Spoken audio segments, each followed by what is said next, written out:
प्रणाम हिंदुस्तान। नारायण राणे जी, जो भारतीय जनता पार्टी के महाराष्ट्र के एक बहुत बड़े नेता हैं, बहुत बड़ा चेहरा हैं, महाराष्ट्र के पूर्व मुख्यमंत्री भी रहे हैं, उन्होंने एक बहुत बड़ी, बहुत अहम, बहुत ज़रूरी बात बोली है और हम extended family of Sushant Singh Rajput को भी ये बात जाननी बहुत आवश्यक है, क्योंकि कहीं ना कहीं डीमोटिवेशन लोगों के अंदर है। हालांकि मैं हमेशा से आप सब लोगों से ये निवेदन करती रही हूं कि डीमोटिवेट नहीं होना है, हमें पूरी हिम्मत, पूरे जज्बे, पूरे जोश के साथ अपनी लड़ाई को आगे रखना है। उन्होंने ये बात साफ करी है ऑन कैमरा, पूछता है भारत कार्यक्रम में, जिसमें मैं भी थी एज अ पैनलिस्ट, और उन्होंने बोला कि सुशांत सिंह राजपूत को मारा गया है। और जब उनको मारा गया तो वहां पर कोई बड़े मंत्री महाराष्ट्र के थे, उस वक्त उनके घर में वो थे।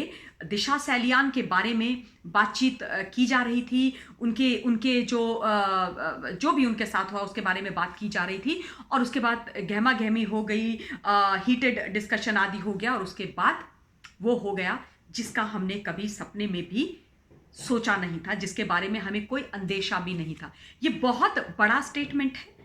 मुख्यमंत्री रहे हैं वो महाराष्ट्र के पूर्व, बहुत जिम्मेदार व्यक्ति हैं, बहुत सीनियर पॉलिटिशियन हैं। वो बोल रहे हैं तो पुख्ता सबूतों के और पुख्ता जानकारी के आधार पर बोला। उन्होंने ये बात साफ करी कि मेरे जो भी सोर्स हैं उनको मैं कैमरा के आगे रिवील नहीं करूंगा, which I completely agree with him, and I thank him for not disclosing the name of the person and the source who has actually confided in him and told him this fact, क्योंकि उनकी जो security है उसकी जिम्मेदारी भी नारायण राणे जी पर है। Absolutely correct and acceptable, बिल्कुल जायज़ है, क्योंकि आपको कोई अगर सच बता रहा है, वो भी इतना बड़ा सच, तो उसकी गोपनीयता को रखना आपकी जिम्मेदारी बन जाती है।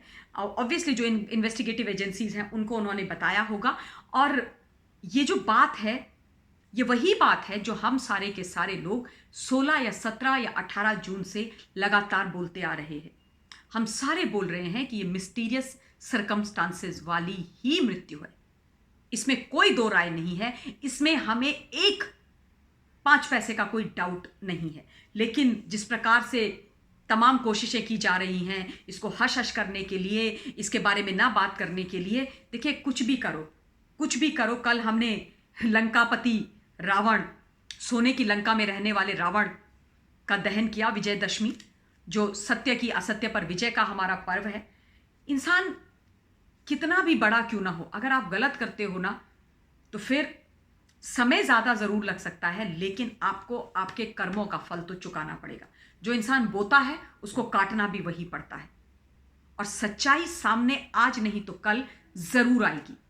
इसलिए आएगी क्योंकि हिंदुस्तान की 130 करोड़ की जनता इस सच्चाई को जानना चाहती है, और सीबीआई, एनसीबी इस जो केस है इसके पीछे लगे हुए हैं, अपनी खोज कर रहे हैं, डेफिनेटली कर रहे हैं। मेरा पूरा भरोसा है इन्वेस्टिगेटिव एजेंसीज पर, मुझे हिंदुस्तान के आदरणीय प्रधानमंत्री पर बहुत भरोसा है, मुझे हिंदुस्तान के आदरणीय गृह मंत्री जी पर बहुत भरोसा है, और मैं वो भरोसा बरकरार रखना चाहती हूं। मैं आप सबसे भी ये निवेदन करना चाहती हूं कि उस भरोसे को बना के रखिए।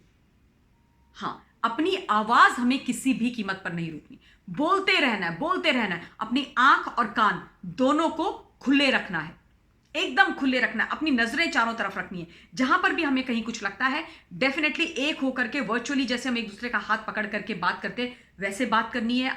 अपना जो हमारा कंसर्न है उसको रेज करना है, उसको उठाना है, और सही तरीके से उठाना है जैसे हम उठाते आए, ताकि जिसने भी, जो कोई भी वो लोग हैं, उनको सजा अवश्य मिले।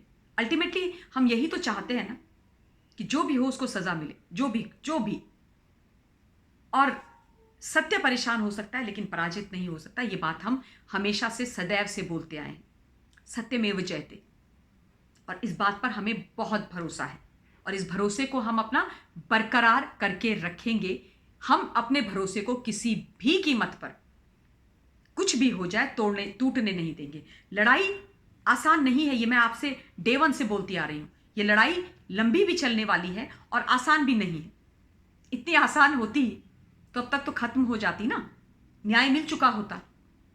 लेकिन है, मुश्किल है, हमारी राहों में कांटे हैं, अंगारे हैं, तो लड़ाई तो लड़नी है, लेकिन लड़ाई पूरे पेशेंस के साथ, इकट्ठे रह करके एक दूसरे का हाथ पकड़ के लड़नी है। और बॉलीवुड वालों को भी ये दिखाना है कि इस बार तुम्हारा पाला हिंदुस्तान की जनता से पड़ा है। इस बार बॉलीवुड वालों का पाला अपने भाग्य विधाताओं से पड़ा है। और जो जो सत्ता आसीन होते हैं राजनेता, उनको भी ये याद रखना चाहिए कि उनके भी भाग्य विधाता जनता जनार्दन ही होती है। जनता जनार्दन की अवहेलना करना, उनके साथ गलत करना किसी को कभी सोचना भी नहीं चाहिए। रावण भी प्रकांड पंडित थे, अहंकार उनका भी टूटा, सोने की लंका उनकी भी जली। कोई यहां अजर अमर नहीं है, किसी ने अमृत नहीं पी रखा है कि अगर आप गलत करेंगे तो आपकी गलतियां सामने नहीं आएंगी। नहीं, ऐसे नहीं होगा। सच्चाई तो सामने आएगी, और सच्चाई की, न्याय की, कानून की लड़ाई हम बड़े ही शांति प्रिया, बहुत ही अपने दायरों में रह करके, लेकिन फर्मली लड़ेंगे, बिना थके, बिना झुके, बिना रुके और बिना डरे लड़ेंगे। धन्यवाद। जय हिंद।